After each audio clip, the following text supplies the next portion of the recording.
আজ আপনাদের সাথে শেয়ার করছি বাংলাদেশের একটা অতি পরিচিত পিঠা, ছিটা পিঠা বা জালি পিঠা। এই পিঠাটা তৈরি করতে খুব কম সময় লাগলেও বানানোর জন্য বিশেষ টেকনিক লাগে। ব্যাটার বানিয়ে হাত দিয়ে ছিটিয়ে ছিটিয়ে তৈরি করা হয় বলেই এর নাম ছিটা পিঠা।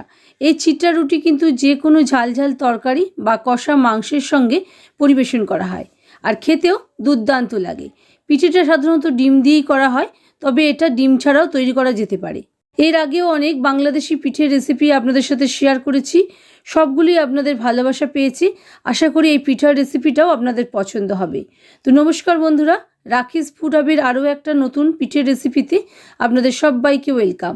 চলুন আর দেরি না করে দেখে নেওয়া যাক ছিটা পিঠা।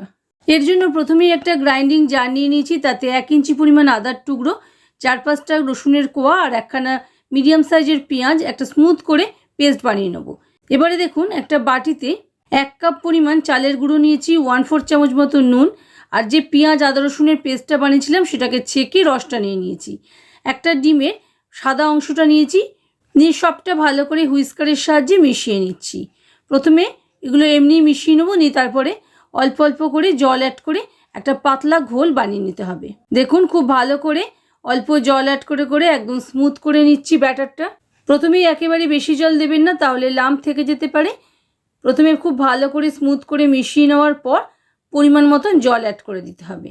দেখুন, আমি 1 কাপ জল প্রথমে ব্যবহার করেছি, আবারও 1 কাপ জল নিয়ে চলে এসেছি। এবার সবটা ভালো করে হুইস্কারের সাহায্যে মিশিয়ে নিচ্ছি।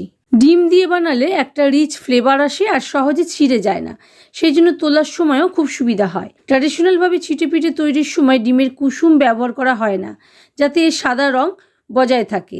আর একটা কথা এখানে জানিয়ে রাখি, ছিটে পিঠে তৈরির সময় মুরগির ডিমই ব্যবহার করবেন, তাতে পিঠেতে আষ্টে গন্ধ লাগবে না। এই ব্যাটারটা খুব পাতলা বানাতে হবে। দেখুন, 1/2 কাপ মতো জল আমি ব্যবহার করলাম, মানে মোট 1.5 কাপ পরিমাণ জল আমার ব্যবহার হয়েছে। এবারে দেখুন, আমি ঘনত্বটাও দেখিয়ে দিচ্ছি। এরকম হালকা একটা হাতার গায়ে লেয়ার তৈরি হয়েছে।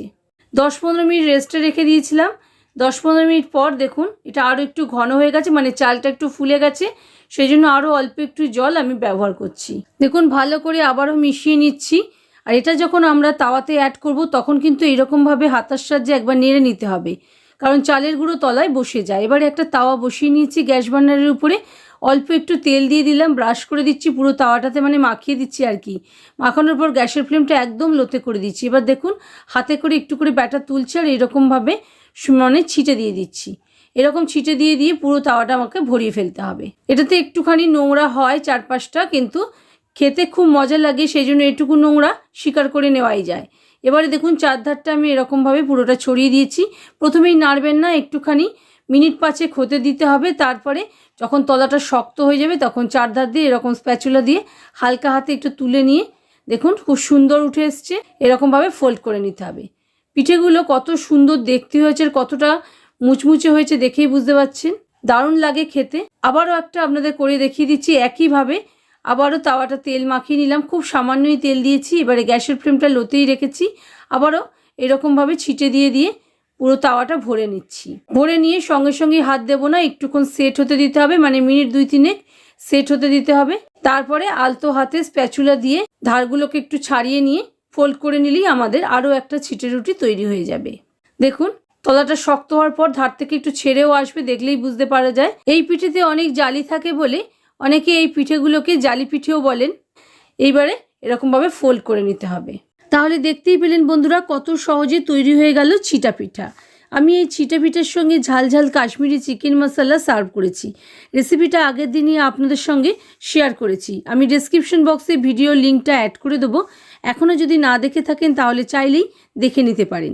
তবে এখানে জানিয়ে রাখি বন্ধুরা, এই ছিটা পিঠা কিন্তু বাঙালি স্টাইলে কষা মাংসের সাথেও জমে যাবে। রেসিপিটা প্রথম থেকে শেষ পর্যন্ত দেখার জন্য অসংখ্য ধন্যবাদ। দেখুন, এই রুটিগুলো ঠান্ডা হওয়ার পরও কতটা নরম দেখেই বুঝতে পারছেন। আমি খুলে দেখাচ্ছি, আর এই রুটিগুলো ছিঁড়েও যাবে না, ভীষণ ভালো লাগে খেতে। আশা করি রেসিপিটা আপনাদের সকলেরই ভালো লেগেছে। যদি ভালো লাগে প্লিজ লাইক, শেয়ার, কমেন্ট করতে ভুলবেন না।